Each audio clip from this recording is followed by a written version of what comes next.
भानगढ़ का किला।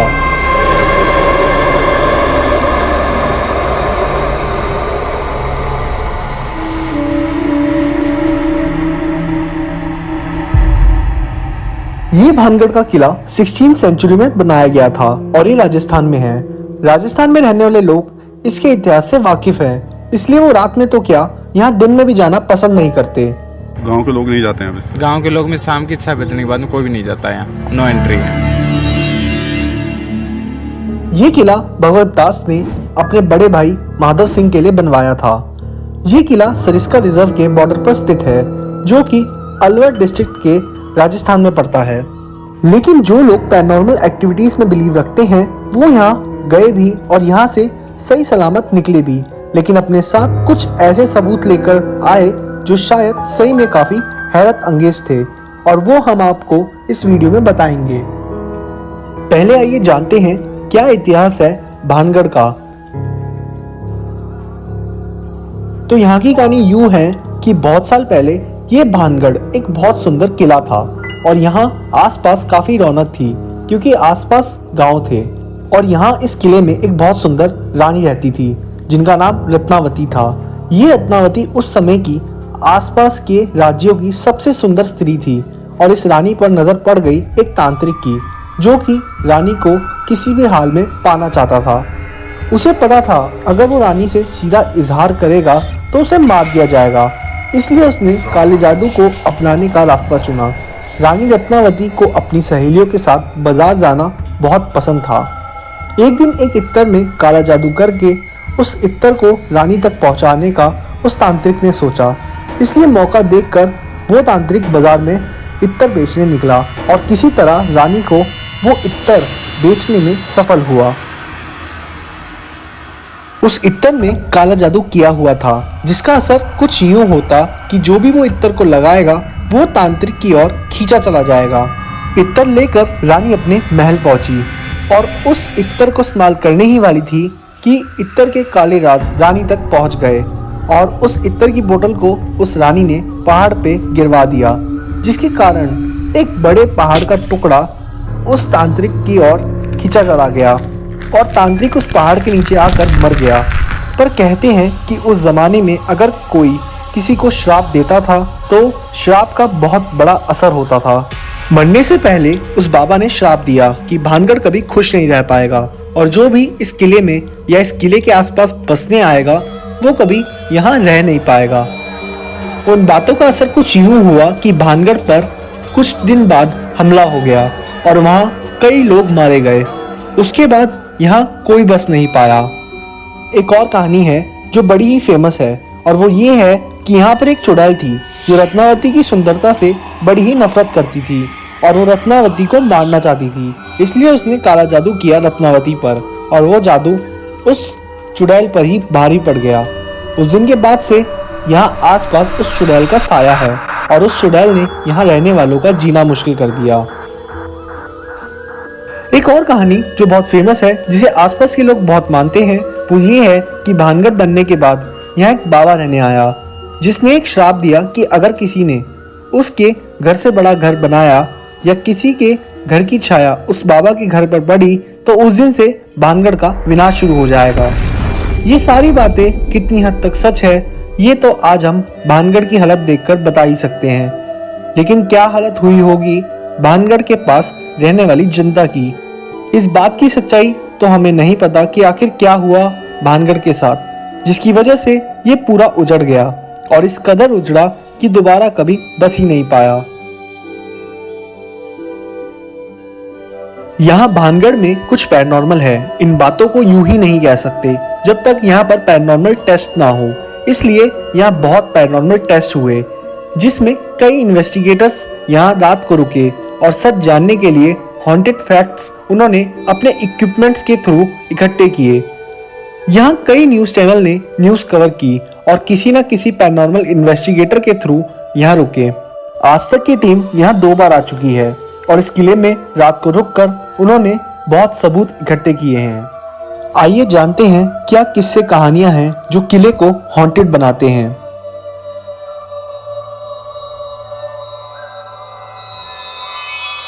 यहाँ बैठने वाले गार्ड्स अक्सर बताते हैं कि प्रशासन के मना करने पर भी यहाँ कुछ बच्चे एक बार किले में घुस गए थे और उन्होंने इस किले में कुछ ऐसा अनुभव किया जिसने गार्ड्स के भी होश उड़ा दिए। उन बच्चों ने बताया कि अंदर उन्होंने पूरा सजा हुआ बाजार देखा और ऐसी रौनक देखी जो उन्होंने अपनी पूरी जिंदगी में कभी नहीं देखी। बच्चे स्टूडेंट थे वो। अच्छा, क्या हुआ था? तो यूँ कर रहे अंकल जी आवाज़ आ रही थी वहाँ से अंदर महल में। बस ये बताते हैं कि रात को यहाँ पे कुछ ना कुछ आवाज़ें या ऐसा कुछ ना कुछ होती है। मतलब आत्मा और कुछ ऐसा नाइट को आता है। और मार्केट भी कुछ बताते हैं, चूड़ियों का जैसा मार्केट लगता था नाइट को। लोगों के अनुभव के हिसाब से राजा आज भी रात को इस महल में आता है और यहाँ अपनी प्रजा से बातें करता है। जिनके मंदिर में कुछ शक्तियाँ हैं जो इंसानों को अपने होने का एहसास कराती है। डांसर्स के कक्ष में से घुंघरू की आवाज़ आना। आज भी यहाँ एक कमरा है जिसे डांसर्स की हवेली कहा जाता है और वहाँ बहुत लोगों ने बहुत चीज़ें महसूस की है। हम जाते नहीं अंदर, किसी भाई के साथ में हो जाता है। एक दिन 10 दिन पहले नौरता की बात थी ना, उस दिन एक आदमी यहाँ गेट से आगे खत्म हो गया था। इस महल में घूमना इतना आसान नहीं, क्योंकि लोगों के हिसाब से यहाँ आप अकेले नहीं होते, आपके साथ कोई और भी होता है।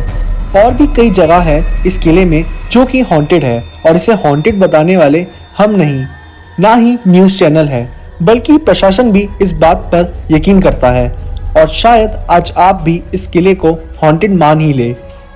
लोगों के हिसाब से इस किले में रात में कुछ ऐसा होता है जो आम इंसानों के लिए देखना, महसूस करना बहुत डरावना है। कहा जाता है कि दिन में जितना सुनसान वीरान ये किला दिखता है, रात में इस कमी को पूरा करने वाले भूत इसे रौनक से भर देते हैं। इसलिए तो भानगढ़ का एक और नाम है भूतों का गढ़, यानी भानगढ़। रात में ये भानगढ़ वही भानगढ़ बन जाता है जो ये था। जिस तरह की बसावट इस किले में थी और इसके आसपास जो भी औजार थे वो सब अपने आप शाम ढलते ही उजागर हो जाते हैं। और जिस भी बदकिस्मत ने इस डरावने मंजर को एक्सपीरियंस किया वो ये सब बताने लायक नहीं बचा। कई और चीज़ें हैं जो यहाँ देखी जाती है, जैसे यहाँ के बंदर जब बैठे होते हैं तब उनकी नज़र पहाड़ की चोटी पर बने एक किले पर होती है। कहते हैं कि उस किले में वो तांत्रिक रहता था जिसकी नज़र ऊपर से पूरे महल पर होती थी। अब बंदर ऐसा क्यों करते हैं इसका कारण किसी को नहीं पता। एक और रहस्यमय बात जो टूर गाइड्स बताते हैं वो ये है कि महल के ऊपर एक छोटा सा मंदिर था जहाँ रानी बैठा करती थी। रोज सुबह वहाँ पर एक गुलाब का फूल पाया जाता है। इसका मतलब रात को कोई आता है और वहाँ फूल रखकर चला जाता है, लेकिन दूर दूर तक कहीं भी गुलाब का फूल नहीं मिलता और ना ही उगाया जाता। कहते हैं कि उस तांत्रिक की आत्मा वहाँ ऊपर रहती है और वही है जो रोज रात को रानी के नाम फूल रखता है। आइए अब देखते हैं न्यूज़ वालों ने पैरानॉर्मल इन्वेस्टिगेटर्स के साथ मिलकर क्या सबूत इकट्ठे किए।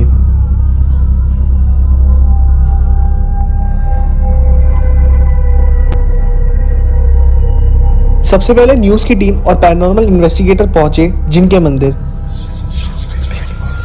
इस जिन के मंदिर में लोगों का ये मानना है कि आज भी यहाँ जिन रहते हैं। हैरत अंगेज की बात ये है कि यहाँ का वातावरण हमेशा खुशबू से भरा रहता है और ऐसा माना जाता है कि जिन्नों को खुशबू बहुत पसंद होती है।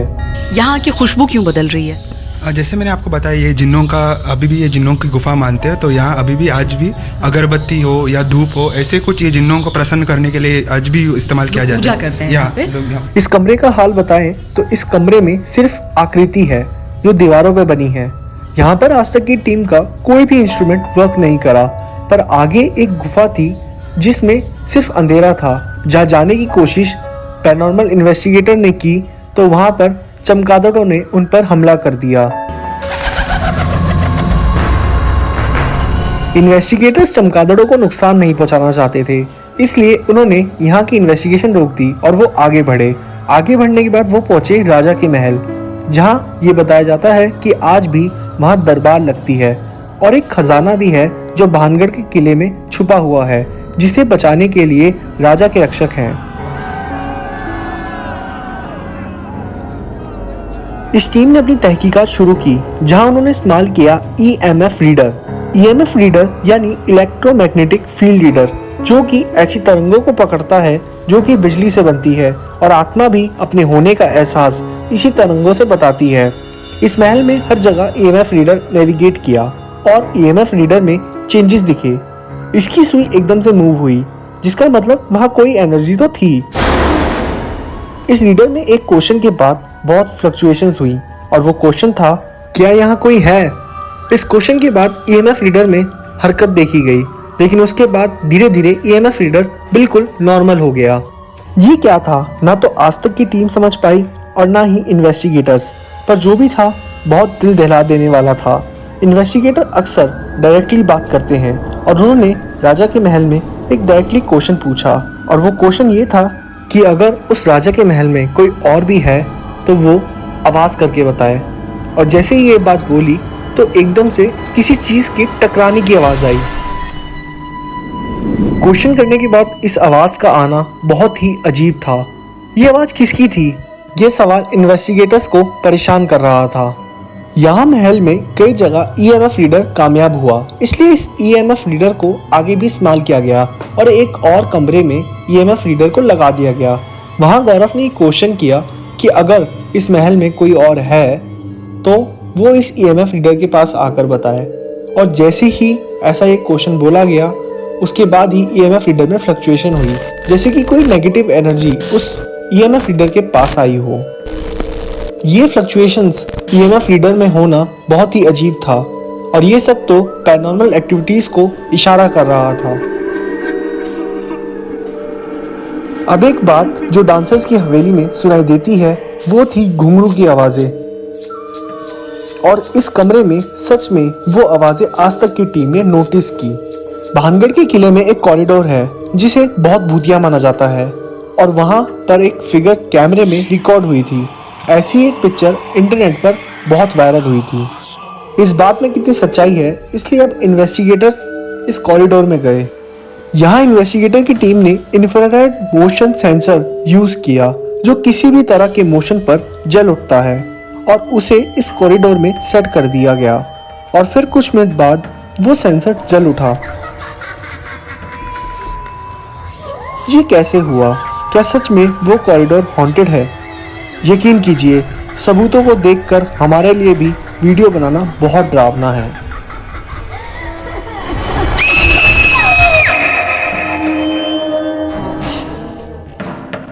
जी न्यूज़ ने भी इस किले में स्टे किया और यहाँ से कुछ सबूत इकट्ठे किए। इन सबूतों में इन्वेस्टिगेटर्स ने अपने आप को कई जगह सफोकेटेड पाया, ठंडा महसूस किया, जिसका कारण नेगेटिव एनर्जीज हो सकती हैं। उन्होंने कई जगह इस किले में रूम टेम्परेचर के चेंजेस देखे। अब ये सब इस किले को हॉन्टेड बनाता है, लेकिन इस बीच साइंस इसे गलत बताती है। आइए साइंटिफिक रीजन जानते हैं कि ऐसा क्यों होता है। क्यों EMF रीडर यहाँ अक्सर फ्लक्चुएट होते हैं? क्यों यहाँ पर कई बार लोग अपने आप को सफोकेटेड पाते हैं? क्यों रूम टेम्परेचर में यहाँ चेंजेस नोटिस किए जाते हैं? दरअसल साइंस ये बताता है कि पहाड़ों से पानी किले के नीचे से जाता है, जिसके कारण वहाँ अक्सर पानी की आवाज़ें सुनाई देती है और उन आवाज़ों को अक्सर भूतिया समझा जाता है। दूसरी बात, ये किला बहुत साल पुराना है और ये लाइमस्टोन से बनाया गया है, जिसके अंदर मिनरल्स में मूवमेंट होती है। उसी की वजह से इलेक्ट्रोमैग्नेटिक फील्ड्स बनती है और EMF रीडर उन एनर्जीज को डिटेक्ट करता है। कि जो भी मिट्टी और जिस चीज़ से बनी हुई है ये भानगढ़ का किला, इसमें मिनरल्स काफ़ी हैं, और मिनरल यानी लाइमस्टोन इस टाइप की जो भी मिनरल्स होते हैं उसकी वजह से इलेक्ट्रोमैग्नेटिक फील्ड बनता है। हो सकता है इस मिनरल की वजह से कई जगह हमें इलेक्ट्रोमैग्नेटिक फ्लक्चुएशन मिल रहा हो, लेकिन जैसा हमने दूसरी जगह पे देखा है ऑन कमांड जलना, वैसा कहीं कुछ नहीं मिला है। रूम टेम्परेचर का कारण यहाँ की ओपन विंडो को बताया जाता है। इस महल में बहुत सारी ओपन विंडो है जिसके अंदर से हवा आती जाती रहती है, और शायद इसी वजह से रूम टेम्परेचर में चेंजेस देखे जाते हैं। बहुत से लोग इलेक्ट्रोमैग्नेटिक फील्ड से आने वाली रेस को सहन नहीं कर पाते, इसलिए वो लोग सफोकेटेड फील करते हैं। उसी को फिर समझते हैं कि मेरा कोई गला दबा रहा है। जैसे क्या होता है, यहाँ पे आप आओगे ना, अब जैसे आपने देखा होगा श्रिंकिंग, जैसे अगर आप कहीं पर ऑक्सीजन कम कर दें तो चॉकिंग फीलिंग होगी ना आपको, तो ये चॉकिंग फीलिंग होने लगती है यहाँ पे। जैसे हम यहाँ पे एंटर करते हैं ना, हमें ऐसा लगता है कि जैसे हमारा गला कोई दबा रहा हो। तो लोगों को क्या लगता है कि कोई आके हमारा गला दबाता है यहाँ पे, जो कि वो एक्चुअल में कोई आउटर एनर्जी आके नहीं दबा रही है, बल्कि it is an lack of oxygen. और लेकिन इन रीजंस को देखने के बाद भी एक सवाल आपके मन में और हमारे मन में भी था, प्रशासन और ASI यानी आर्कियोलॉजिकल सर्वे ऑफ इंडिया की माने तो यहाँ रुकना मना क्यों है? उसका भी एक रीजन है जो साइंटिफिक है और कई हद तक लॉजिकल भी है। ये किला अलवर जिले में पड़ता है और ये सिरस्का बॉर्डर पर है, जिसकी वजह से कई बार आसपास के इलाकों में तेंदुआ देखा गया है। तेंदुआ, सांप और भी जंगली जानवर आसपास देखे जाते हैं। यही नहीं, कई बार किले में लोगों ने सांप देखा है, जो कि एक खतरा बन सकता है रात के अंधेरे में आने वालों के लिए। साथ ही यहाँ कोई बिजली की सप्लाई नहीं है और ना ही इतना स्ट्रॉन्ग नेटवर्क है, जिसके कारण अगर कोई यहाँ मुसीबत में फंसता है तो उसका बचना बहुत मुश्किल है। ASI के हिसाब से भानगढ़ रातों रात तबाह हो गया और उसका रीजन इस पर हमला हुआ था, जिसकी वजह से कई लोग मारे गए थे। कई चट्टानों को इस किले की ओर छोड़ा गया था, जिसकी वजह से सब मलबे में दबकर मर गए और कई घर मलबा बन गए। पर इस बीच यहाँ आज भी खजाना मौजूद है और ये बहुत होगा, जो कि मलबे के नीचे महल की गुप्त गुफाओं में होगा। पर इन गुफाओं में जाने की, मलबे को हटाने की इतनी मेहनत कौन करेगा? क्योंकि खजाना है, इस बात का भी कोई पूरा सबूत नहीं है। कई लोगों का मानना है कि इस किले में कुछ भूतियां नहीं है। यहाँ की कहानी किस्से सिर्फ इसलिए हैं ताकि लोग इस महल से दूर रहें, ताकि लोग इस महल की बची चीजों को खराब ना करें, क्योंकि अगर उन्हें पता चलेगा यहाँ खजाना है तो वो महल को नुकसान पहुँचाएंगे, जिसकी वजह से एक मॉन्यूमेंट खराब होगा, साथ ही इसके पास रिजर्व को इफेक्ट पड़ेगा। इसलिए इन भूतिया किस्सों को इतनी हवा मिल रही है।